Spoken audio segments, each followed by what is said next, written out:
Welcome back to the Supeologists Podcast. I'm your host. Damn! Bro, get some water. I'm keeping that one in, bro. I'm keeping that one in. That one's staying in. Only episode 3, bro. Tragic. Welcome back to the Supeologists Podcast. I'm your host, Nico, and this is the show where we dive deep into all things superhero. Whether you're all about all things Marvel or DC, you've come to the right place. Today we've got a fun episode for you as we take a look at the MCU's journey from post-Endgame to present day and all things on the horizon. So today, the Supeologists Podcast brings you Super-MCU Recap and Redemption Man. But before we jump into today's episode, let me quickly introduce my guest who will be joining me today to break it all down. Last week, we did not even do an introduction. I did not introduce you guys at all. We didn't, no. I totally forgot, but I did plug you. I did plug both you and Alex's Instagram. Okay, that's fair. So that's my makeup for that. That's better than nothing. That's right. But yeah, today here I'm joined with Joe. He was also on episode 3 of the Not Takes podcast, which for those of you that don't know was the name that this podcast was previously under. But like any other episode, let's kick things off with our first segment. We're talking about the highs, the lows, and the random bits of the week with slumps, and dumps. Okay.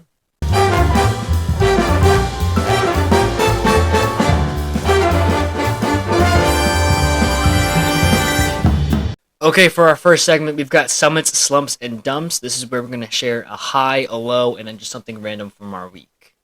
Do you want to go first?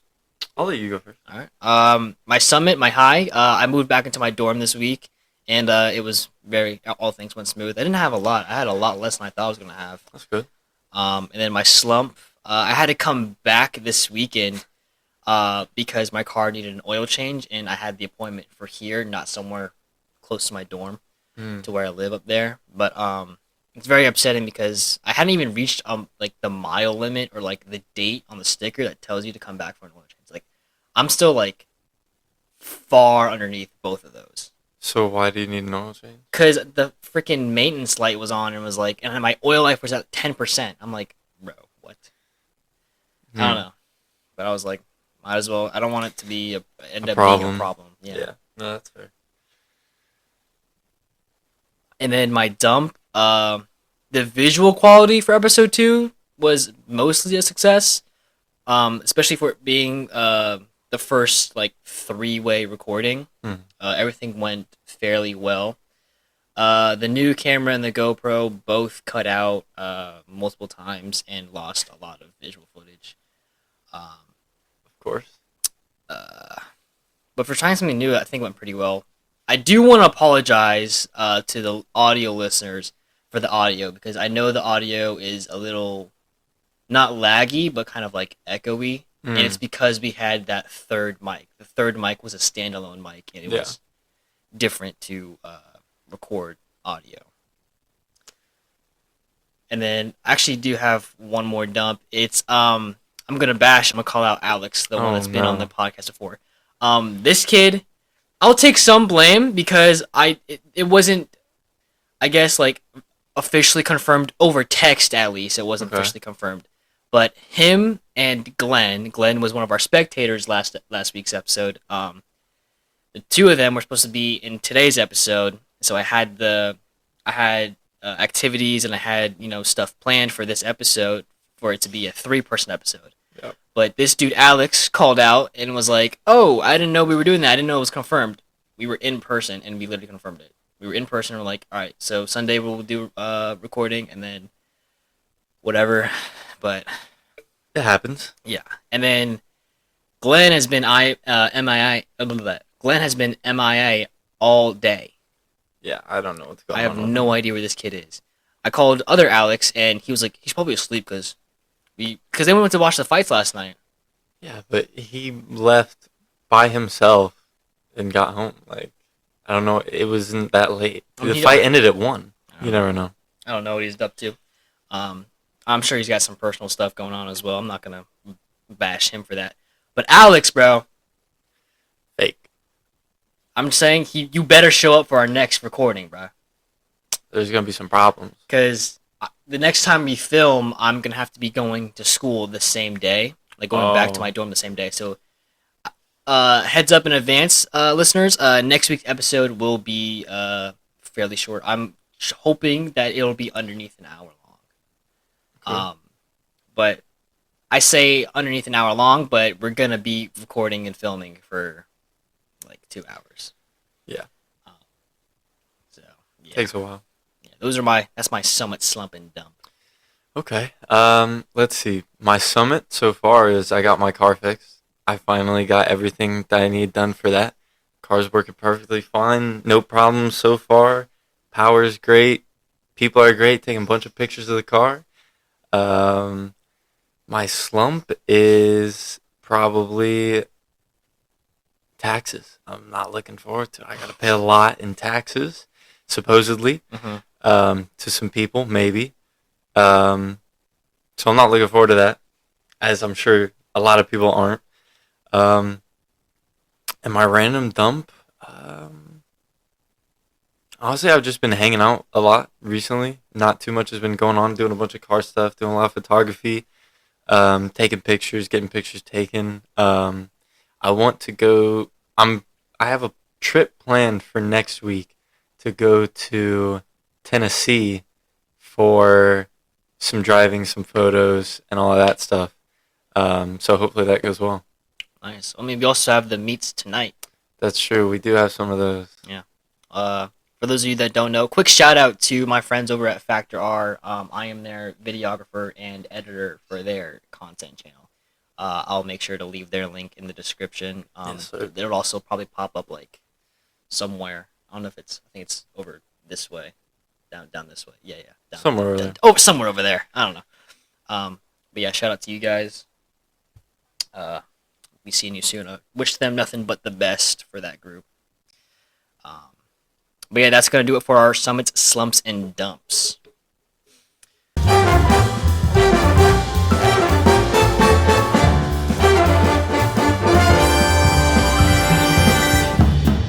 For our next segment, we've got Super Takes. This is where each of us are going to share an unpopular opinion and discuss it. This is essentially our version of hot takes here on the podcast. We're just gonna air some of our hottest, most unpopular opinions. I'll go first with I kind of have mine's kind of like a two-parter. Okay. Avengers 1 is better than Avengers Endgame. I do think Avengers Endgame is slightly, by like a hair, not by much, but slightly overrated. Yeah. It is a great movie. It's some of the best, story full circle moments or end callbacks, but it's just definitely I feel it is overrated, and it is. I think personally Infinity War was better. 100%. They had better story, better build up, and Endgame was just the finish of what they already created. Right. Yeah, I mean it was the end of the Infinity Saga. Yeah.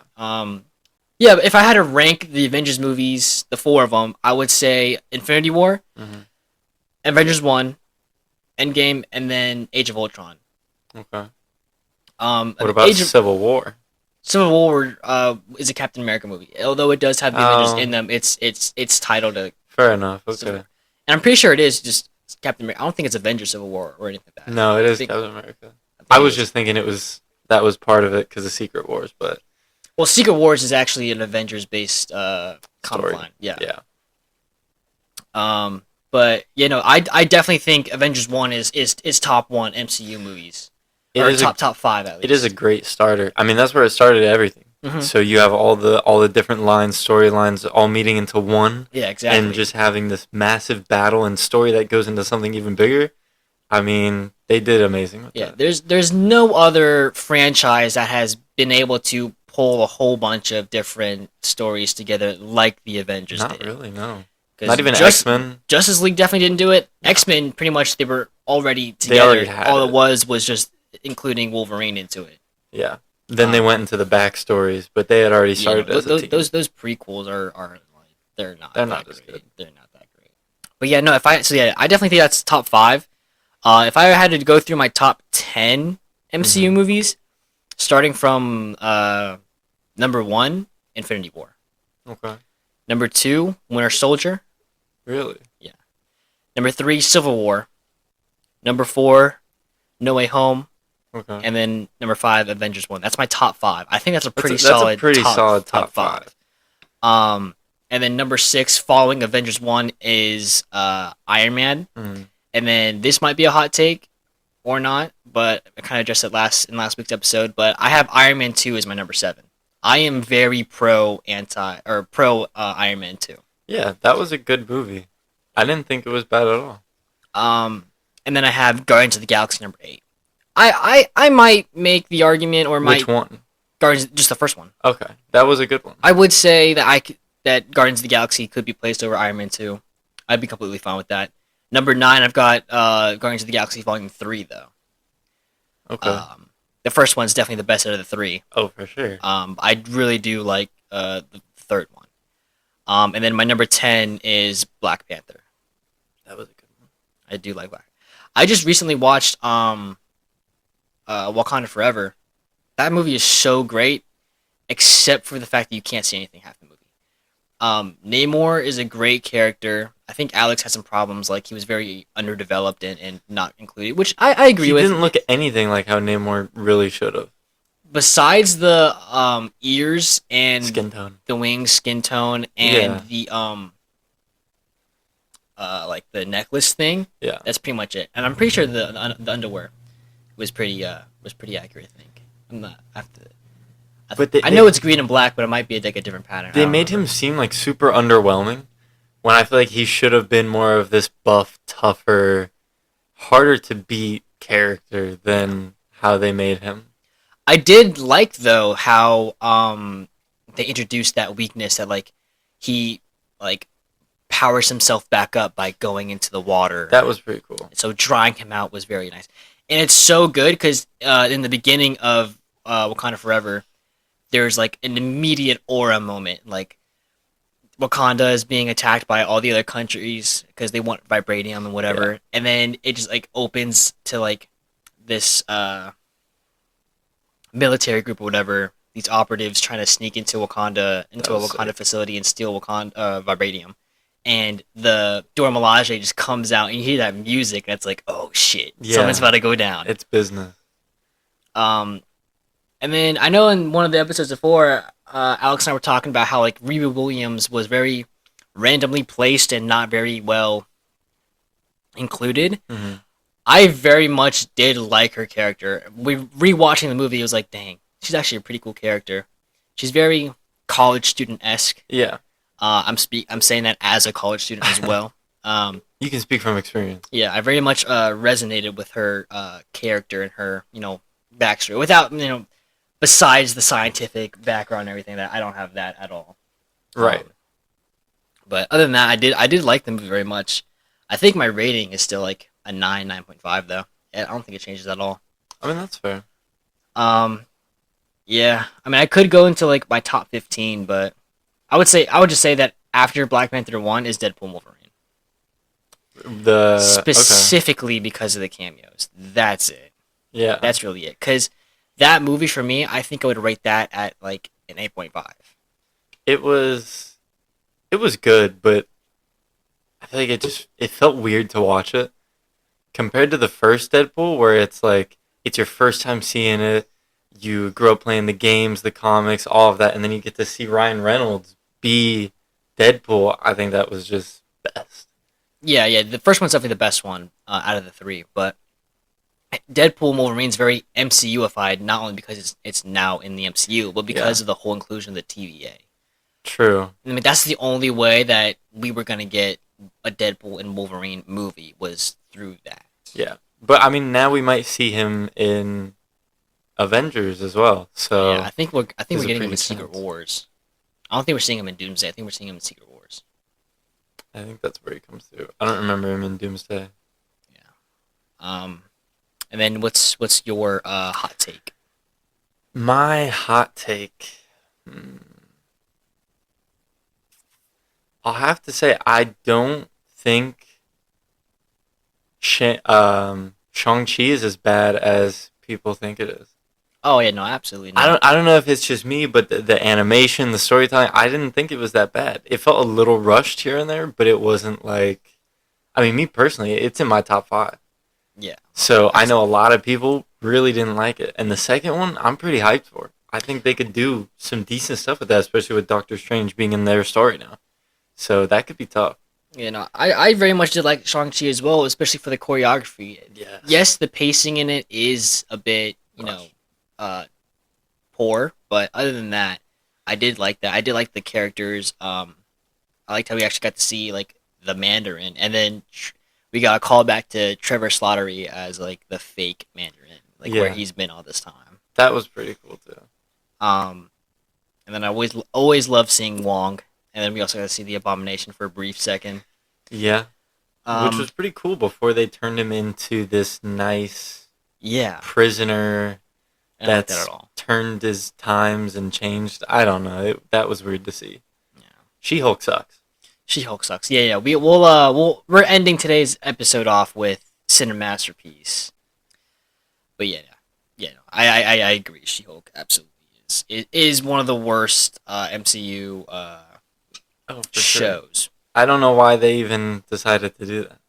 It was an interesting take, and She-Hulk is, especially if we're going to get Red Hulk. If you get Red Hulk, that means we're going to get Red She-Hulk. And might as well have She-Hulk with Red She-Hulk. True, but I don't really see her making much of a comeback in either movies or another season. I don't know what they're doing. She's not getting another season. There's no way. The only reason why I was even invested in She-Hulk was because of Smart Hulk, which I hate. I hate the direction they're going with Hulk. I don't. Yeah. Like even the inclusion in Scar. The only reason why I'm still invested in Hulk's character at all is because World War Hulk and like what has Hulk been doing all this time after Endgame. The only reason why I was invested in the show at all was for Hulk and for Daredevil. Yeah. Only reasons why I even watched that show. I was so upset every single episode. I'm like, all right, where's Daredevil? Where's Matt Murdock at? And the yellow and gold suit was sick. Yeah.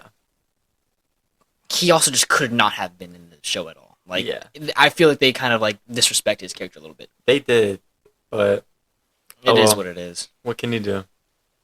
All right, so that's gonna be it for our Super Takes segment.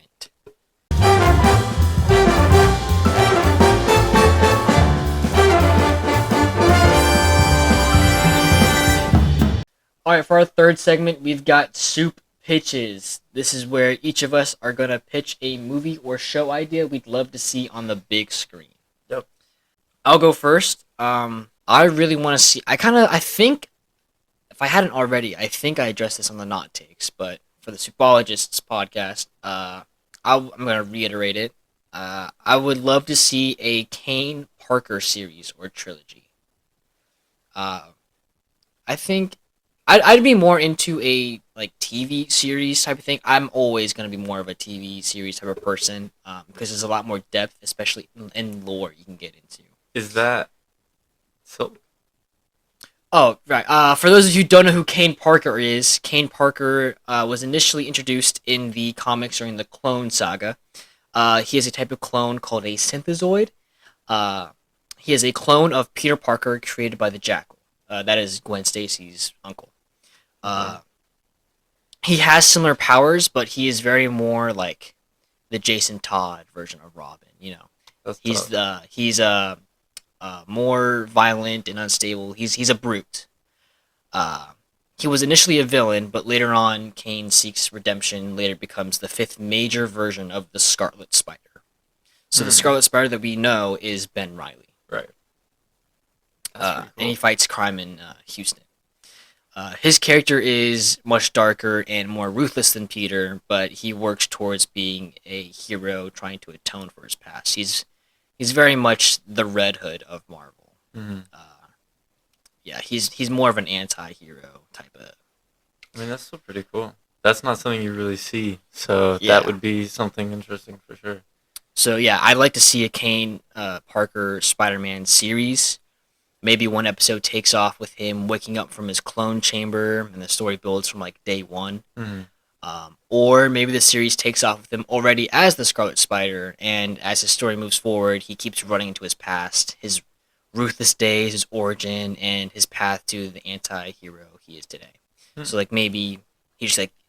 So it's very much like CW's Arrow is what I'm thinking about. Okay. Like how we start at one point and then we just keep getting flashbacks of like what happened previously.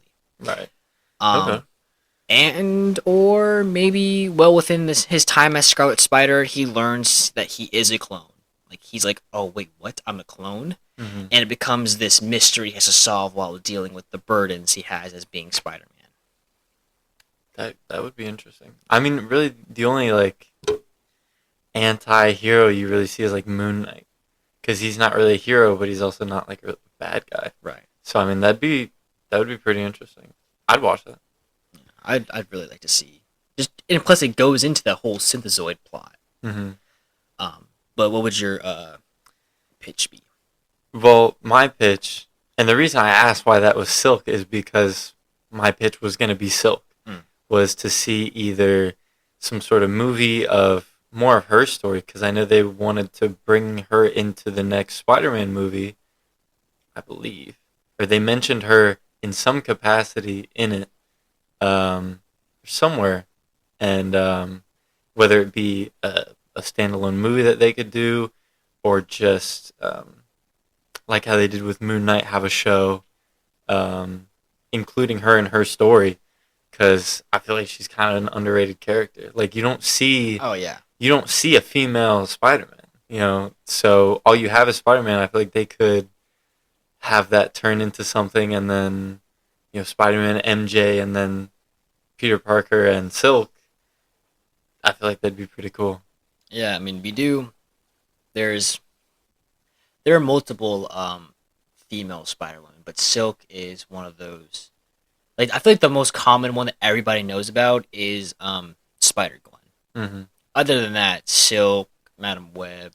Yeah, but Madam Web, that movie was so bad.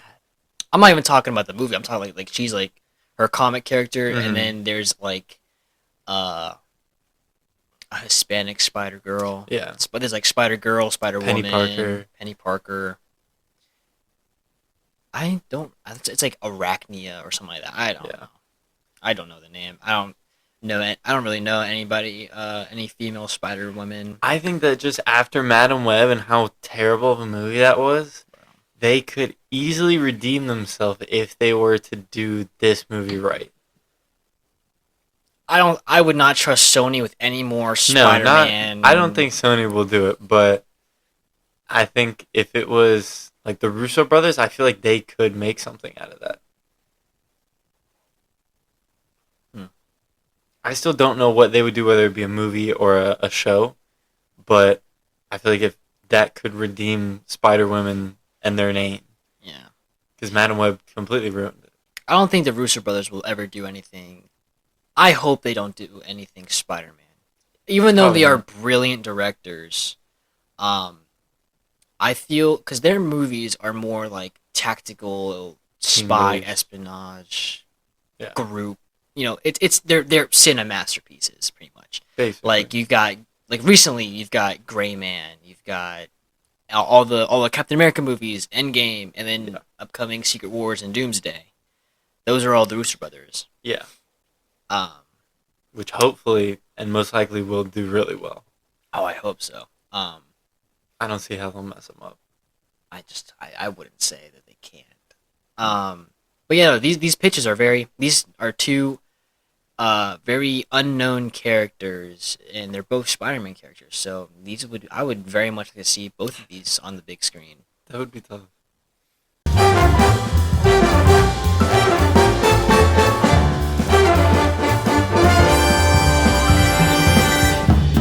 For our third segment, or is this 3 or number 4? 4th. Alright, so for our 4th segment, we've got Cinemasterpiece. This is where we're going to rate a movie or show on a scale of 1 to 10. A 1 being what I like to call a cine-failure, and then a 10 being a Cinemasterpiece. This is pretty much the segment that's going to be the entirety of the episode. This is what the episode is going to be centered around, is this particular segment, Cinemasterpiece, because we are going to be rating all the movies from post-Endgame, pretty much. Yeah. So starting with Far From Home all the way down to What If Season 3. So not just the movies. The movies and the shows. So we're gonna start with Far From Home. Mm-hmm. I'm gonna count down on 3, and then we'll both share our numbers at the same time. Okay. 3, 2, 1, 7. 6.5. I don't like any of the only Tom Holland movie I like is No Way Home. Okay. Far From Home, what I said it before and I'll say it again. Tom Holland's Spider-Man movies, this first trilogy, are not Spider-Man movies. They are Peter Parker movies. Yeah, but that's not something we've had like as much as we do now. Like Toby, we saw a little bit. Andrew, we saw a little bit more, and then now you're seeing Tom is more Peter Parker-esque because he's younger. So you get to see more of that, which I feel like people do enjoy more. But now it's more kiddie, goofy, not as serious as before. Yeah, it's the reason why I don't like this. The reason why I have his Spider-Man movies down is because his version of Peter Parker has been MCU-ified. Yeah.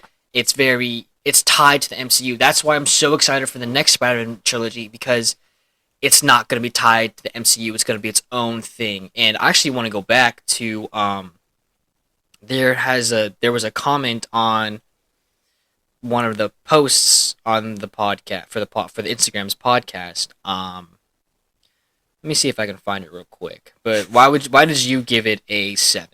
Well, because I think No Way Home was obviously better, but I didn't mind Far From Home because you have the suit change.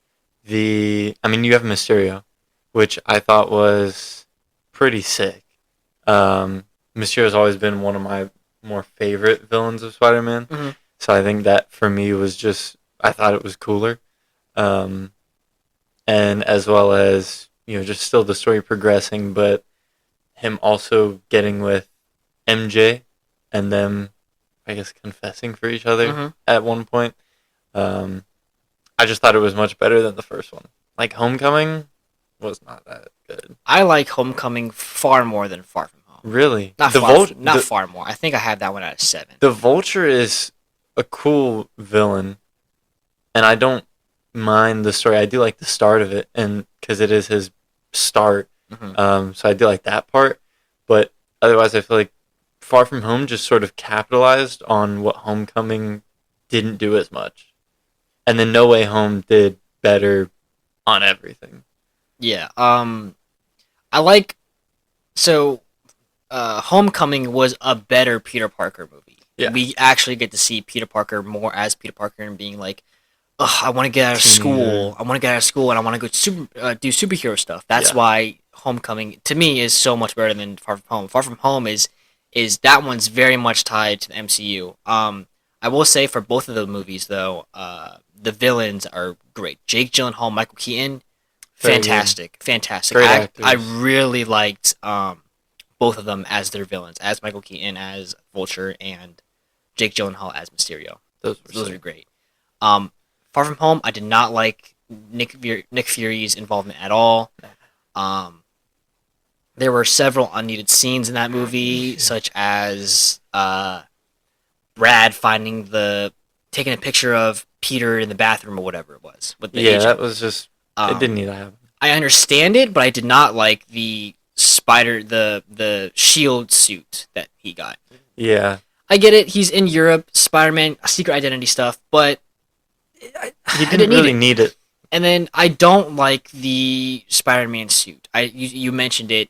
It's cool, new suit, but I didn't like the suit that he got. I mean, he has the Iron Spider suit, the nanotech suit, but did he have it by that point? Yeah. Far From Home's post-Endgame.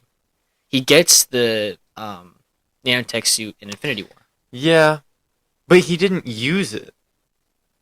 No, so the movie starts off with him in the Iron Spider suit. Oh, right. They took out.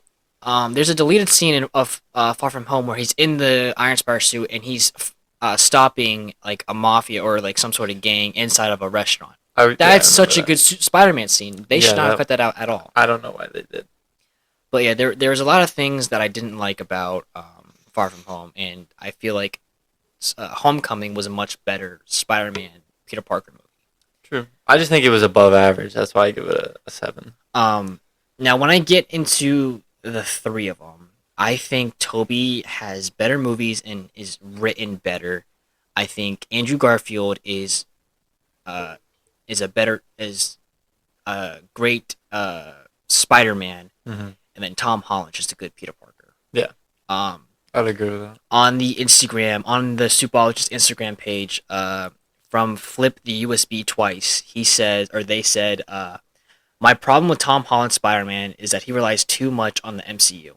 Absolutely nothing about his version works by itself. I hope Spider-Man 4 has nothing to do with any other MCU movie. 10,000% standalone. Requires nothing before or after. Which is true. His movies have been very much tied to the MCU, therefore he cannot fulfill, or Marvel can't elaborate or extend onto his Spider-Man as much, because he is not very comic Spider-Man at all. Again, besides, Homecoming is the best we've gotten of him, because he's a teenager. It's very personable. Yeah. But then we get Far From Home, and it's straight out of Endgame, whatever. Yeah. That's why this next trilogy, his college trilogy, is going to be so good, because now he's by himself. He's got to rely on everything on himself. He's not Spider-Man to anyone else, so... Exactly. He's gonna be Spider-Man. Like, everyone knows who Spider-Man is, no one knows who Peter Parker is. Yeah. Which is great. That's why I'm so excited for Spider-Man 4. That should be good. Yeah, so... Make sure you guys hit us up on Instagram. I read everything. There's also a link in the chat for our chat room, and we'll take your guys' suggestions and whatever. And who knows, maybe you'll get a shout out on the podcast, just like Flip the USB Twice here is on our Instagram. So that was our Far From Home. Next, we've got WandaVision, the first Disney Plus show. Yeah. 3, 2, 1, 8.5. You don't like it? I got so bored. Okay. Wanda to me isn't she's a cool character, but not me personally. I very much liked the show. I liked how it went through all the different things. I loved how it was a giant mystery. The only thing that I didn't like about it is that the mystery gets solved too quickly. We know that Wanda is doing something within like the 4th episode or something like that. And then we figure out that Agatha also has some sort of stake in it, because it gets thrown in after like episode 5. Yeah.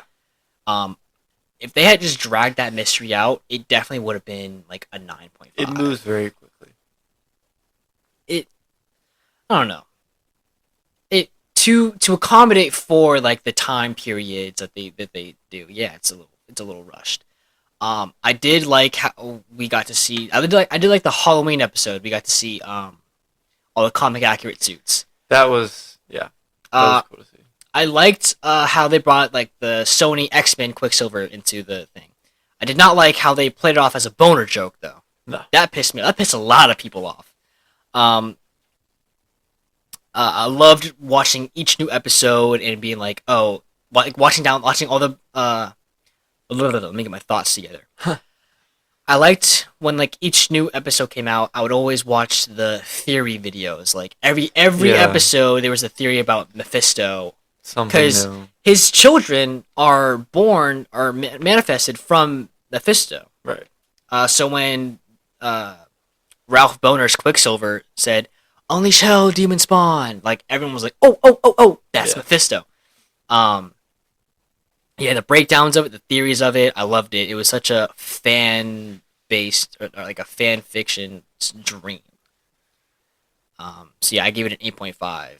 I did like White Vision, cool. The little ship of Thesis or whatever between Wanda's Vision and White Vision. Yeah. Sword is also pretty cool, or not cool, but like new, and it's like, okay, cool. I can get behind this. It's something. Yeah, there was very much it. I think this kicked off the next phase for Marvel Far From Home did. For sure. I think that it did a very good job of doing that, I'll say. In terms of like shows, I feel like it, like compared to Far From Home, it set up, not necessarily set up, but it just led the direction that they should go. Oh yeah, absolutely. So that was better. Next we've got Falcon and the Winter Soldier. I do want to say, I should have said this before, but after either episode 1 or 2, I am very much more different on my ratings. I've thought about them more, and I think I do want to change my perspective on certain things. So if you've heard a rating from me in the past, it's probably different now. Whether that's just because of time or because I've rewatched it and thought of something else or whatever. I just look at things a little bit differently now. So my ratings will most likely have shifted. So, for instance, Falcon and Winter Soldier, I think it was different than it is now. I think it was an 8. It's different for me now. But Falcon and Winter Soldier, 3, 2, 1, 8.5. I said 8.5. You said a 6. Yeah. Why do you have it as a 6? I think it's just the whole, like, Falcon thing turning into Captain America. It's not necessarily my favorite. Plus, I feel like he's kind of... That's another character where they could do their own show for it. And I feel like they could do well for it. But for his own movies, I feel like he's just a little lacking so far with what they've shown. Like, I'm sure in the new one, he's going to be way better than what he has been. But he's been more of a cameo character and more of like someone on the side. Whereas, I mean, with this movie, obviously it's his movie, but I don't know. I feel like it just wasn't doing it for me. I can see where you're coming from. Yeah, I liked the transition from Falcon to Captain America. I loved the inclusion of U.S. Agent. I like how we get a little sneak peek to the Thunderbolts. Yeah.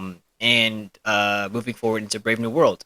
We will be doing a review episode for Brave New World, so make sure you guys follow us and everything, so y'all won't miss that. And speaking of things coming out, we've got Invincible Season 3 coming out. Yes. We will be doing a review episode on that. So what I ask for you guys, I don't know who I'm going to do the episode with yet, but I do want to do it with 3 people again. It might be you and Alex, or you and Glenn, depending on what Alex has going on.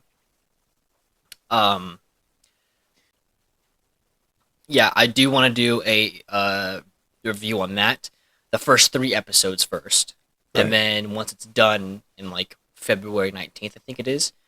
Do a full review. We'll do a full review. Recap and then a full review. But what I ask for you guys is for the first 3 episodes, I want you guys to watch them. I don't want to watch it with you guys. Because I want to get all of your guys' reactions and reviews for the first time. I don't want to sit there with you guys and already get an idea of what your guys' thoughts are. I want to be able to hear it first, you know. So yeah, we will be doing a review on that. Sounds good. Yeah, and don't worry for our listeners.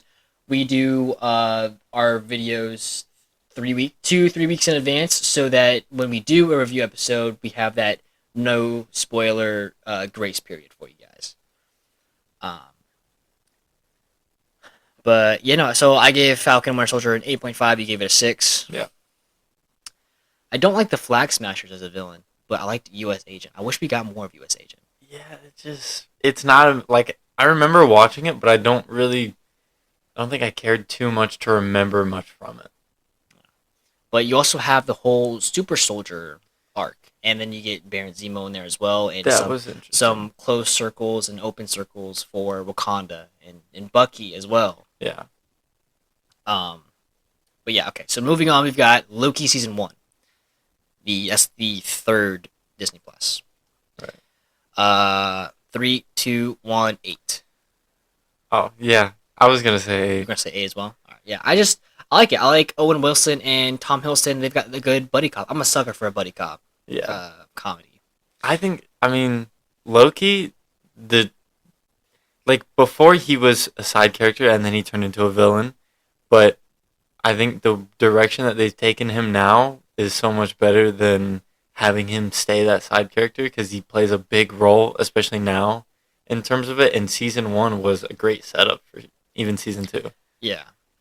I really did enjoy season 1 and the whole TVA, something new. The TVA, Time Variance Authority, that's completely different, and it opened the window for the multiverse. Yeah. And it also opened up Kang, but we're no longer getting Kang. So yeah, it's well. unfortunate, but it's whatever. Some things you just can't do. Yeah. Next we got Black Widow. 3, 2, 1, 4. 7. I rather liked Black Widow. It's not the best. It's not the worst. I liked Red Guardian. I liked Yelena Belova. I liked how they finally got a glimpse into the Red Room. Yeah. Choreography was also great. I loved the end scene when she was finally against Dreykov, and we also got to see a glimpse of how she even got into the Avengers. Yeah. I just really wish we got some hints as to like what the banter between her and Hawkeye was about Budapest. We never got that. No. But this was also a great movie for in between Civil War and Infinity War. It was pretty good. But yeah, there was a bit of backstory, there was a bit of action, and it was great. I really did like to see what we didn't get to see. Mm-hmm. And again, we get Red Guardian and Yelena Belova. True. Number one thing I hate about the movie, Taskmaster. Right. Butchered his character. Yeah. I think that's another reason why I rated it lower is because they could have done better. They should have done better. Yeah. That, and that's also one of the CGI movies that are just like, one of the movies that are lacking CGI. Yeah. Like, it doesn't look the greatest. No, I mean, it's a movie that's lacking. That's why I think it's below average. I think they could have done better and they should have done better. Especially for her first and probably only standalone movie. Yeah, she's not getting any more. No. I think the next Black Widow movie or anything, any Black Widow project is going to be Yelena Belova. Yeah. Well, technically she's dead. Who? Black Widow. Yeah, but the Black Widow movie is, unless they name it like White Widow or some shit, it's got to be Yelena Belova. Right, exactly. But, I mean, maybe they will. They'll turn it into a TV series. Who knows? Yeah, I just think that the highs of the movie far outweigh the lows of it. That's why I have it above average. Fair enough. You can make the argument that it is a 5 or a 6, but I definitely wouldn't go past a 7. Next, we've got What If Season 1. Mm-hmm. 3, 2, 1, 7. 6. Gave it a 7. It's not one of the greatest. It's not great, but it is something new. It is something new. I liked it. I like, seeing... I like the animation of it. The animation is very good. I mean, it's What If, so it's... Yeah, the whole base of the whole concept of the series is great. It's what if this, what if that. Yeah. And I love how after each season, like, everything ties together. All these stories aren't just stories; they're also connected. Yeah, I thought that was cool too. And we also get to see the watcher's perspective of all this happening. Mm-hmm. I think my favorite episode of season 1 is like the Ultron one. That was cool. I remember seeing that one. It's either that one or the like what if Killmonger saved Tony Stark? Mm-hmm. I think that's no. I think I think it might be that one. I think that one might be my favorite one. Good. I think it's something different. So it's new. It's pretty cool. They haven't done that before, and especially with all these different what ifs, it's just. I mean, it's cool. Oh, I'm tripping. No. The zombies episode was definitely the best one. Was that season 1? That was season 1. Yeah. I think. Yeah. No, the zombies one is definitely. I mean, we're even getting a Marvel's zombies project. If not this next phase, then the one after. Next, we've got Shang-Chi. Mm-hmm. 3, 2, 1, 7.5. 8.5. You're just one up more than me. I said 7.5. Yeah. I mean, it's in my top 5 for a reason. I don't like the ending. No. I don't like the CGI of the ending, the whole dragon thing. I mean, I think that could have been different, but it also kind of makes sense with the lore and the, I guess what would you call it? Their nationality, kind of dragon, Asian, like kind of culture. yeah, their culture. Tying in with that and the myths of their culture and all of that stuff. So I think that's obviously it's very stereotypical for it to be a dragon, Mm-hmm. but it's also like it kind of fits. And I think the ending scene, where they talk to Wong, Mm-hmm. I think that was a good setup for the what was to come after that. But I feel like they also didn't necessarily need it. I feel like they could have left it or done something different, and it would have been just as good of a setup. But I mean, I love the movie.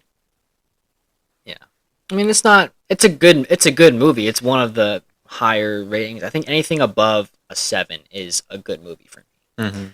Um, I don't think it was amazing, but I think it was better than other ones. yeah, no, I think the next one will definitely be better. Yeah, Um, like it was rewatchable for me. oh yeah, Like I would absolutely. never want to watch Black Widow twice, but I could watch Shang-Chi twice and be perfectly fine. I would never want to watch this next one twice. No.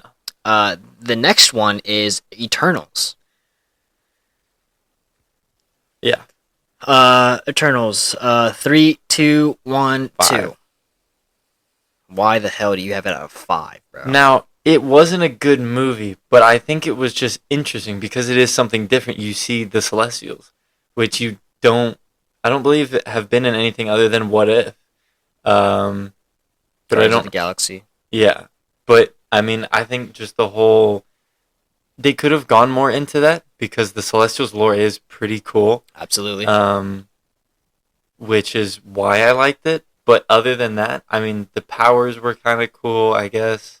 They're just pretty generic. But other than that, storytelling was pretty bad. Yeah, it's lacking so much It flavor, dude. was it was completely rushed towards the ending. It falls apart, but there were cool aspects of I don't even remember. It's so forgettable. it. It I is, don't. I yeah. don't remember a single cool scene in that movie at all. I don't remember their names. All, It was all I honestly more know just is the like Celestials that I thought were Athena, Druig, Icarus. That's it. Yeah. Um. Yeah, I don't even have much to say about it. It is interesting to see new characters. Hmm. I like to call this movie I like to say this movie is a pointless movie with a purpose. It's pointless. Like you could not watch it and be fine. 100%. It's only good because you get a little bit more of Celestials. You get a little bit more of what the Eternals are. This new group of people. But not important. It's You just don't need it for any it main was story. a worse way to introduce these characters. Yeah. Um, and I could care less for a sequel. Well, they're making one. They I- aren't. I don't think so. I hope not. There's no reason why they should. Next we've got Hawkeye. Mm-hmm. 3, 2, 1, 8.5. 7. It's better than Black Widow. It's better For than, sure. It's better than Loki season 1. You think it's better than Loki season 1? Yeah. Okay. I think that is another one of those ones where it's like, it's something different because you see, it is, in my opinion, the same as Loki, where it's a more of a side character, but now they're bringing it into a main story, which I think is cool, especially when him turning into the Ronin. Mm-hmm. Yeah, I That loved that the was so depth sick. of Ronin's character Yeah. Um, That reminds me of Robin. Hawkeye reminds me of Robin. I don't remember if it's Robin or if it's Nighthawk. can you continue? But like how Robin has his second. I don't Which wanna- Robin are we talking about here? The I don't think it might be Tim Drake, where he turns into Red X. Red Robin. Yeah. It's Red Robin. Whatever. One of the Robins, where he turns into this more, I guess, evil, not so heroistic character. I'm pretty sure it's Dick Grayson that gets Red. Is it Dick? I think it might be both. I'm sure there's iterations of either or. But Nightwing, just that whole thing of it. Dick Grayson's Nightwing, and then Tim Drake turns into Red Hood. Jason Todd is Red Hood. Jason Todd. Damian Wayne becomes Batman, and then you've got like There's so many. You've got Signal, you've got Stephanie, whatever, Carrie Kelly, whatever their names are. Yeah. You have so it's like Orphan, Arrowette. I don't even remember. Signal. There's Luke Fox as Batwing. There's like the Bat family is huge. That's why I like Batman so much. It's because of that lore. Right. But yeah, no, it is kind of. I see what you're saying. Like as Robin, the Robin story is it's this one person and then goes into a different path. Yeah. Sure. Kate Bishop, I love Haley Steinfeld. Haley Steinfeld is a great character. She's good. I'm so glad she's in the MCU. Like her, I like seeing her in like any movie. Most of her movies have been pretty good. I enjoy seeing her in like almost anything. I love her like sarcastic, like tones, yeah, mannerisms, whatever, all that. And she plays a like somewhat spoiled rich kid who's now a superhero. That's awesome. And I think it sets up like a great story for how these young Avengers should be written. For sure, yeah. Yeah. So that's a Hawkeye. I said 8.5. You said what? 7. 7. Next, we've got No Way Home. This is one of the ones that I've changed since last episode. Mm-hmm. 3, 2, 1, 8.5. 8.9. I said 8.9. It's 8.5. It's not. I think it does deserve more credit than 8.5. But it's definitely not a 10, and it's definitely not a 9. Yeah. I think it's like right there though. I think it's the best of all the three in terms of, I guess, story as well as ending their story. But also like showing that Peter's now lost pretty much everything, and he has to rebuild that or whatever he's gonna do. I think that was a good direction that they took it. Yeah, I think that's pretty much what I would have to say. I mean, if you've seen previous episodes, my thoughts are still the same. It's just I think that it shouldn't be as high praise as I once had it. Yeah. It's still one of the greater Marvel movies. Like I think it's in my top 5. If not in my top 6, something like that. Yeah, so I said an 8.9. It's just it's lacking. It's lacking in like Doctor Strange's involvement is purely MCU. Like it's one of those. It's that whole the Spider-Man movies are part of the MCU, so everything about him has been MCU-ified, and it's like it's not who Spider-Man is. To me, it's not who Spider-Man is, and I don't really like it. It is very good though. You get to see Peter struggling again, and the hype for it. I remember it being so. I just love. Anytime I think about No Way Home, it's always something positive. Yeah. It's great. Plus, I mean, Toby and seeing Andrew. him back in the suit and Andrew, that was. I know the movie theaters were going crazy for those moments. My theater experience was not great because I went to see it like during the day, and no one goes to see movies during the day. Yeah. So my theater, not even that. It was a bunch of adults that like just want to see a Spider-Man movie. Oh. Like no one. Mine was so loud. Everyone was cheering, yelling. Me and my so sister, happy about it. Me and my sister were the only ones freaking out. Like when Daredevil showed up, I was at least flipping out. And then when we saw Andrew Garfield, both of us were like, "Oh my god! Oh my god!" I mean, it had so many moments where you feel like that, and I feel like that's what movies need more now. Yeah, absolutely. Yeah, I agree with that. All right, so next we've got Moon Knight. Mm-hmm. Three, two, one, 7. 8. Okay, I'm right there. I like it. I like the different the 3. It's It was great. cool. I like the hints of Jake Lockley and everything. I just don't like the villain. I don't like the final fight. Yeah. Like the giant kaiju battle at the end. It's unnecessary. Pointless.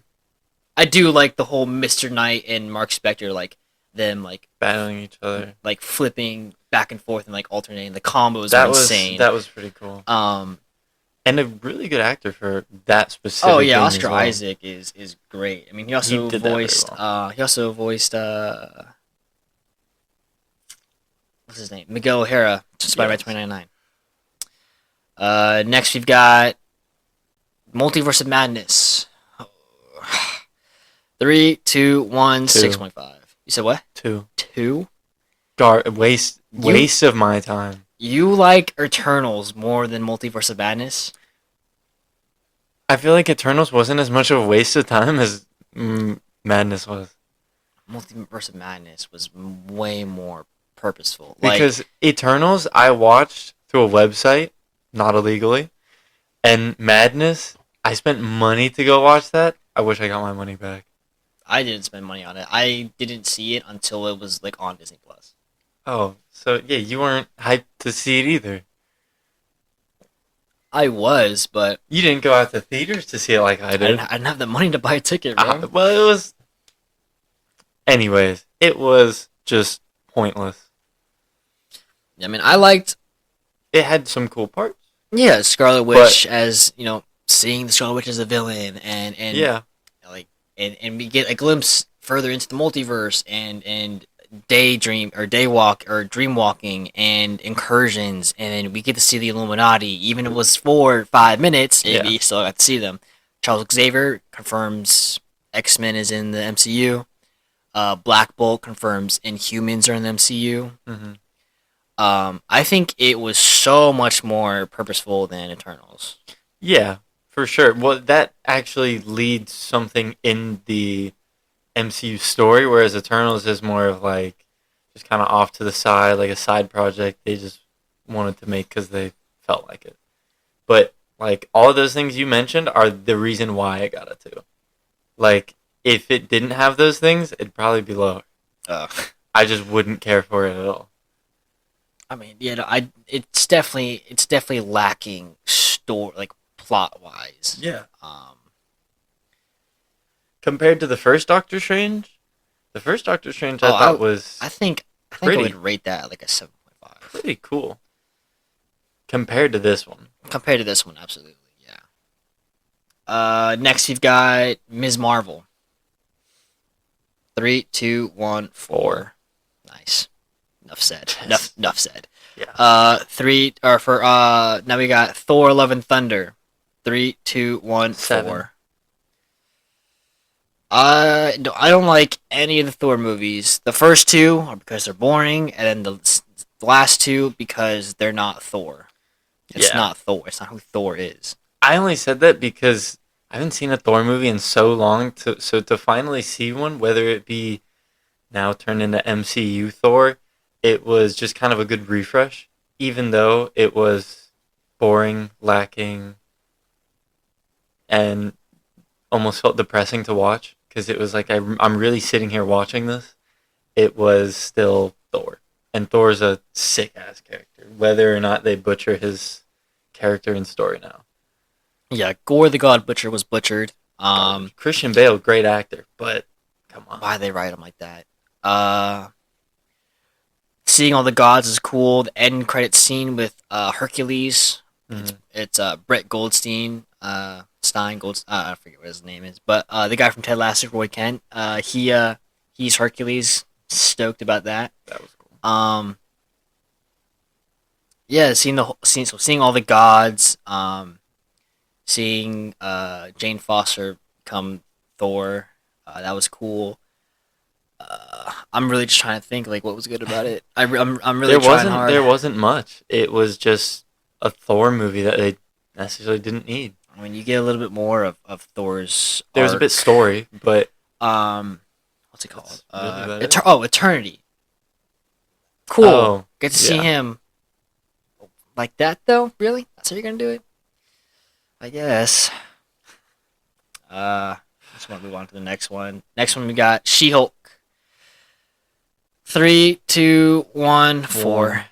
You give it a 1? Yeah, the only cool parts were like Daredevil. Hulk was cool. I mean, honestly, I would rather have watched just the Hulk parts than the She-Hulk. Like, just put a compilation of the Hulk parts, and I'd rather watch that than She-Hulk. I guess. Because I just find Hulk to be a cooler character than She-Hulk. Like, She's just boring. Who was it? Wasn't it Megan Thee Stallion that was in She-Hulk? Like, why? Bro, don't even get me started, bro. Why are we... It's like, it's turning into a woman movement. Like... There's nothing wrong with that, but... No, nothing wrong with that, but it's the way that they're doing it. Like, do it, but don't make it cringy. Yeah. You don't need Megan Thee Stallion. It was definitely cringy. Like, throwing ass? Like, come on. We don't need this. We get to see Wong again.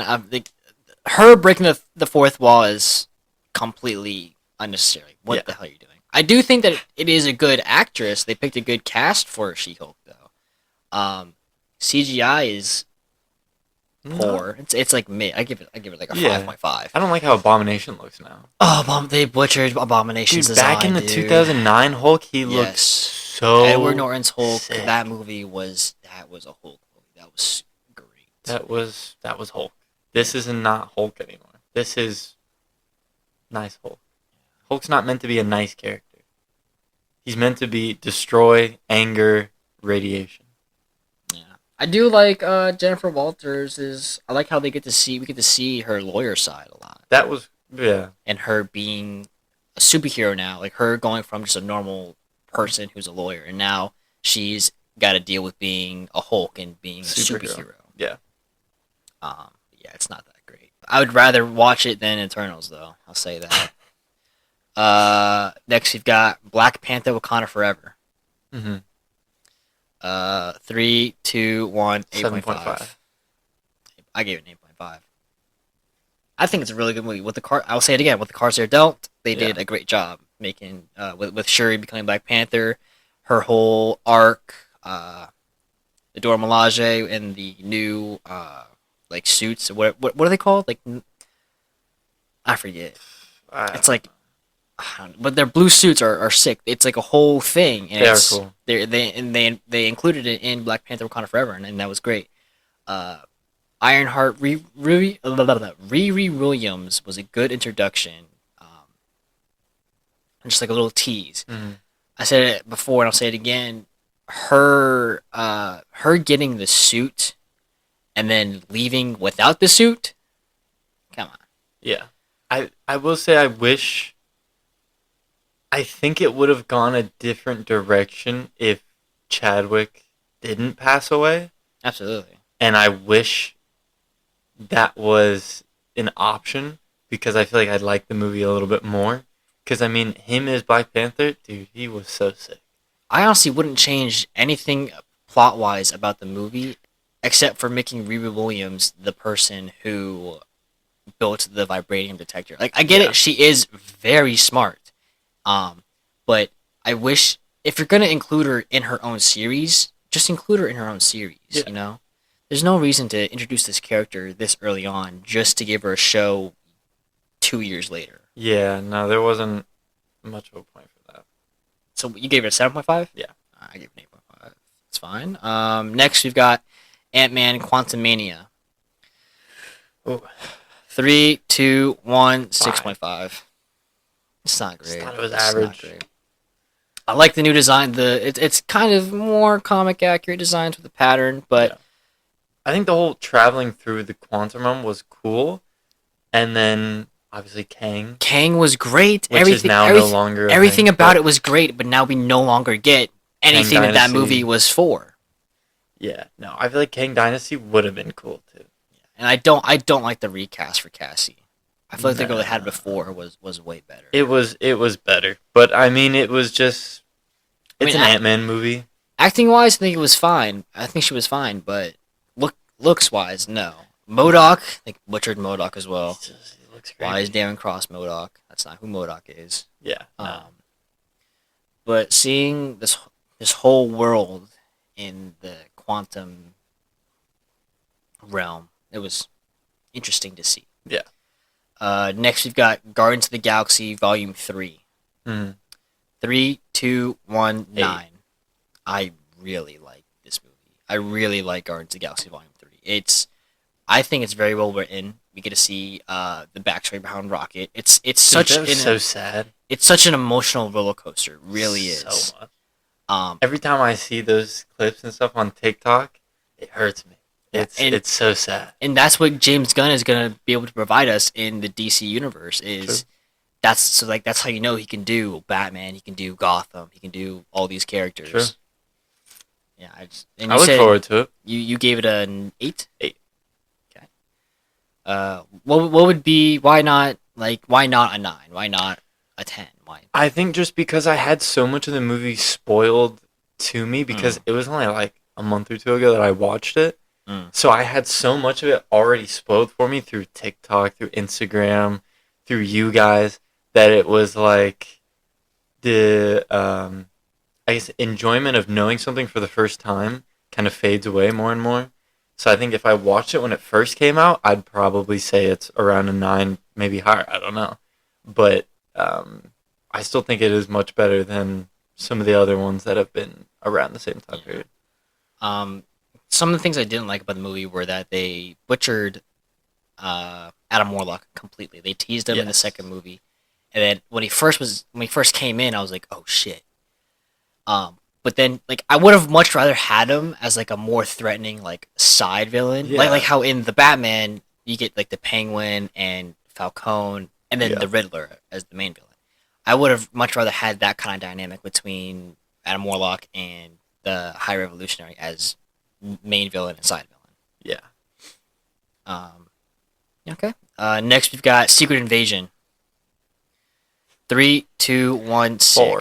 Yeah, I don't like it. It was just pointless.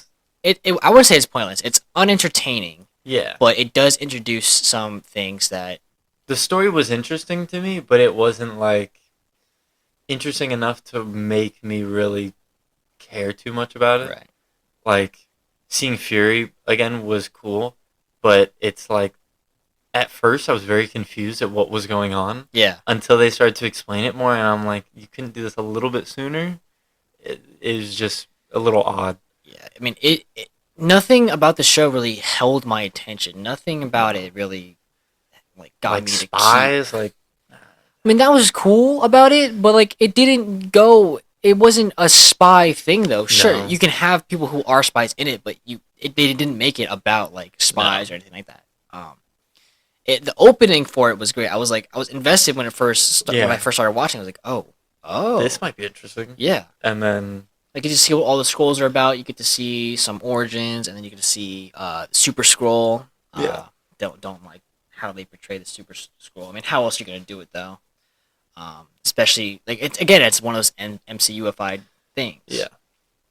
But yeah, I think I give it a 6.5, 6. 6. I think I might just stay at a 6. Yeah, I mean, there's not much else for me to say about Secret Invasion, honestly. I mean, it's you just could go without watching it, but you'd be missing information. Some of it's like you should know, some of it's like you don't really need to know at all. Like, for instance, Rhodey's been a Skrull since Civil War.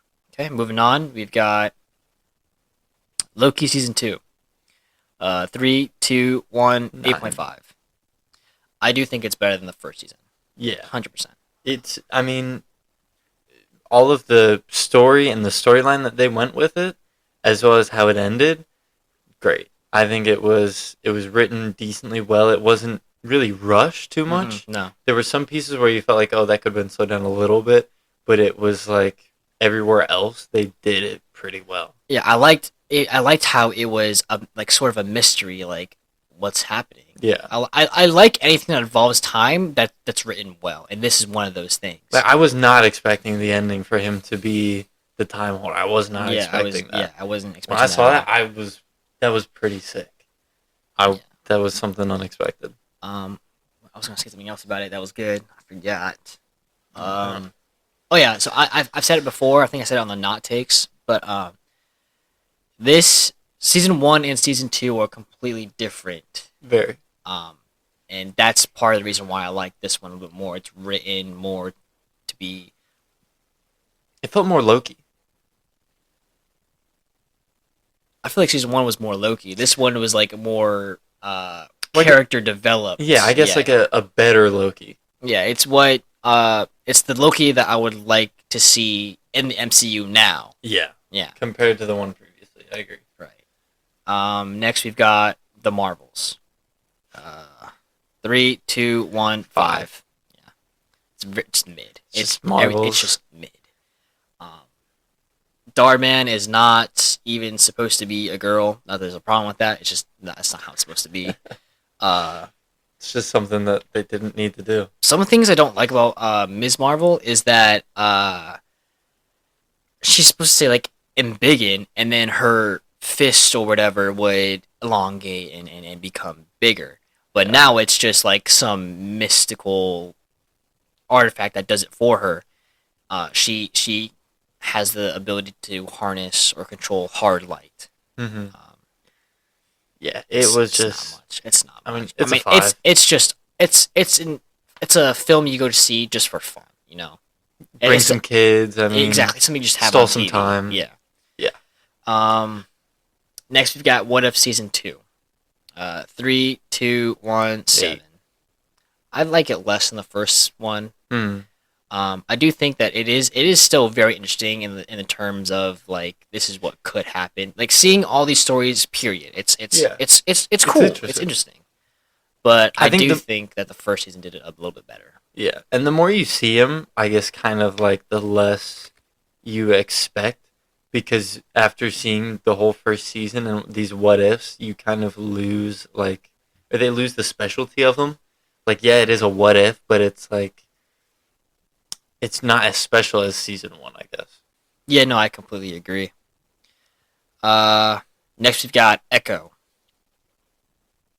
3, 2, 1, 5.5. Yeah, 5. I mean, it's good for its choreography and fight scenes. It is Yeah. very slow and very boring. It does lose my attention. But seeing Echo, I had no idea who Echo was before, and so No. seeing this show, it definitely raised my interest. I'll say that.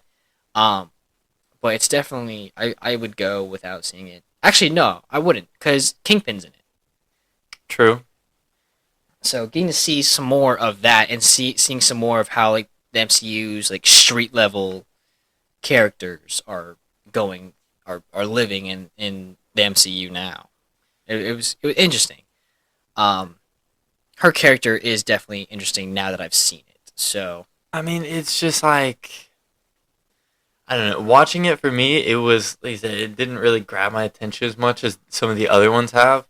Like, it was just one of those shows where you could either watch it or you couldn't, and you wouldn't really miss out on too much. Mm-hmm. Like, you could watch a YouTube video on a recap. right, of yeah, it, and absolutely, yeah, perfectly yeah. fine. No, absolutely, yeah. Not I would a rather waste of see a lot of like almost any other Marvel project of this phase than this. For sure, than yeah. Echo. Yeah, and then we're gonna move into Deadpool and Wolverine, Mhm. which I will say I feel like ratings on this could vary widely just because this was the only Marvel movie we got last year. Yeah. It sucks that the MC part of the MCU's I guess recap and redemption is that they took a break. We saw a whole bunch of crap, a whole bunch of good, a whole bunch of mid, I'll say. Yeah. And then we get an event like Wolverine. Like they took an idea and they held it, and then they hyped it up so much, and then that's what made this movie in particular feel like an event. Is because we haven't seen anything Marvel in so long. Completely. So review for Deadpool and Wolverine. 3, 2, 1, 8. Great. Yeah. Yeah. Solid. The cameos were cool, but I feel like some of them were a little Over the top? Or... Yeah, a little random. Like seeing Blade there and X-13. 23. X-23, whatever. I feel like it was a good homage to Logan, which I thought was a pretty good movie. Honestly, I really enjoyed that. Uh-huh. And I know a bunch of people enjoyed seeing that, but it was also like it was just kind of random to me. Like the first Deadpool was like Deadpool. Mm-hmm. This doesn't feel as much of Deadpool. It's like I get it's Deadpool and Wolverine, but like I would like to see more Deadpool. Um, Yeah. We did a Deadpool and Wolverine review episode. It's if you follow us on YouTube, then it's up there. Uh, when I first, so the reason why my review is or my rating is different is because when we first did that episode, we literally reviewed it the next day. I Mhm. didn't let anything sink and sit for me, which is one of the reasons why we're doing our review episodes 2 weeks later now. Mhm. Um, so some of the good, I did like the cameos. Johnny Storm, Chris Evans, Johnny Storm was my favorite one. I do like that we got all of the cameos though, whether it was Electro, Blade, Gambit, and X-23. I liked how we get to see all of them because this movie's bringing back. Cause if you were a fan of superheroes and superhero movies, then you know these characters and like, wow, they're back. This is sick. He did Gambit pretty well though too. Gambit was so good. It was cool. I wish we could see more of all of them, Yeah. but I mean, unfortunately, they pretty much Unfortunately. end it right Yeah. there for all of them. But with the ending and them talking about bringing them back from the null or the void or whatever they called it, we might see more of them. I hope so. Because, I mean, Gambit having his own show could be cool. Blade, I mean, he's getting his own movie. Mhm. So they must have done something. Well, it's not Wesley Snipes' Blade anymore. True, but it would be interesting if he somehow makes a cameo, or I'm sure they're going to MCU it. Probably. So they're not going to go back to that old gory horror Blade. Like, Or maybe how they it- do and they'll make it a rated R movie. they should, but I don't know. I don't have high hopes for them to do that. Yeah. So yeah, cameos was a good thing. The comedy was great. Mhm. They did a good job of making Deadpool and Wolverine both the main characters. Whether Yeah. it was going back to review how like this or like elaborate on Wolverine's background, this particular Wolverine. Another good thing about it was another thing that I liked about it was how you get to see the different Wolverines. Yeah, that was cool. Yeah, so the elaboration on Wolverine, the depth of Wolverine's character and how like how he's supposed to be. Mhm. I like that a lot. Let's see what else. I did have a lot. Again, you guys can go back watch his and watch a video. review. What I didn't like pacing. So I've seen this movie more than 15 times. Huh. It's very poorly, not poorly. It's oddly paced. It's fast in some spots, and you're like, Mhm. I wish you would slow down on that. There's that. One of the biggest things I didn't like about this movie was the lack of continuity in the consistency of the villains' motives. So you got Paradox. He's Yeah. good, he's bad, and then he's just trying to do what's in his best interest. And then you got Cassandra Nova. She was in the void doing whatever, and then she changed her mind, and then she was like, I'll let you guys go. Yeah. Changed her mind again. No, I want the Time Ripper now. Like, It can we wasn't have- much of like there wasn't a focus on a main villain Yeah. as much as like the second movie it was Cable, Mm-hmm. and the first movie it was Francis. yes. Yeah, it was lacking consistency in villains' motives. Yeah. This was also a very MCU-ified movie. It did not really need to be rated R. The only reason why it was rated R is because you see a curse little bit of words. blood and because there was a lot of language. So that's. But I get mean, it. That's rated R, yeah. but it could have easily been a non-rated R movie. But it is Deadpool, so I see why they did it. Yeah. Because Logan's also a vulgar character. Because I believe Logan, that movie was also rated R. Mhm. So it kind of makes sense, but it could have not been rated R if needed. So And then other good points.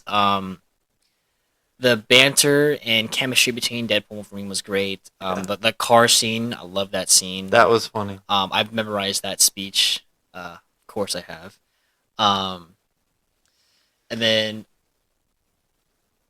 oh my gosh, I have the thought, and then it just pops out of my head. Like I see it leaving. Just like I can't catch it. It happens. Go watch your other review. Listen to that. See how you feel about that. Yeah, go watch that. I've got the review up there. They'll see it. You'll see all of what we've said before. Go more into detail about it. I mean, that's what it's there for. Hopefully. Yeah, that's what it's there for. Next, we've got Agatha All Along. 3, 2, 1, 7.5. Yeah, 6. I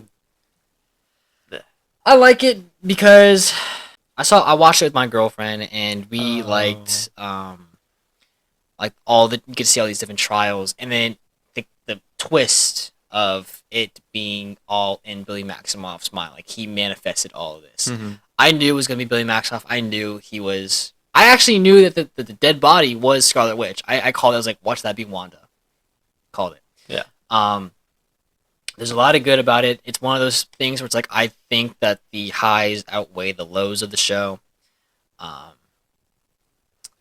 I mean, I don't have much to say about it other than what you've just said. Yeah. So there are highs and lows, but Agatha's character is. I liked it up until she died and is now a ghost. I liked it up until that point. Yeah. I mean, it's something you could watch and you could enjoy it, but it's like if you don't watch it, I feel like you don't miss out on too much. I feel like you should definitely watch it because you get what is going on with Agatha and the Maximoffs now. Because spoiler alert, Teen is Billy Maximoff, and Billy Maximoff is Wiccan, and Wiccan has powers similar to Scarlet Witch. And he is able, and at the end of the show, he finds a way to bring Tommy to life. Tommy is his brother. Tommy Maximoff is speed. He just has super speed. But yeah, I'd say it's definitely 7.5 worthy. Just chill. Yeah. Next we got What If Season 3. Have you seen What If Season 3? I have not. I have not. Okay, never mind. We're gonna skip that. We have no opinion on it. I have no opinion on that. I can't have an opinion on it. Nope. But maybe by next episode I'll have watched it. Yeah, that's gonna do it for our Cinemasterpiece / recap of the MCU. Just some chill ratings, just for some chill guys. Yeah.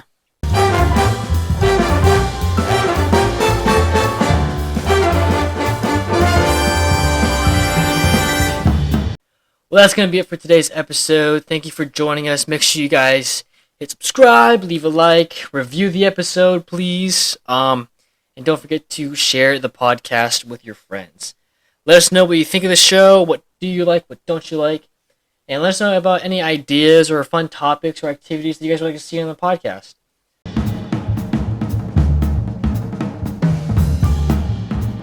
Make sure you guys tune in next week. We'll be diving into the thoughts and theories of the multiverse. We'll be diving into the multiverse and how it's impacting our favorite superhero stories.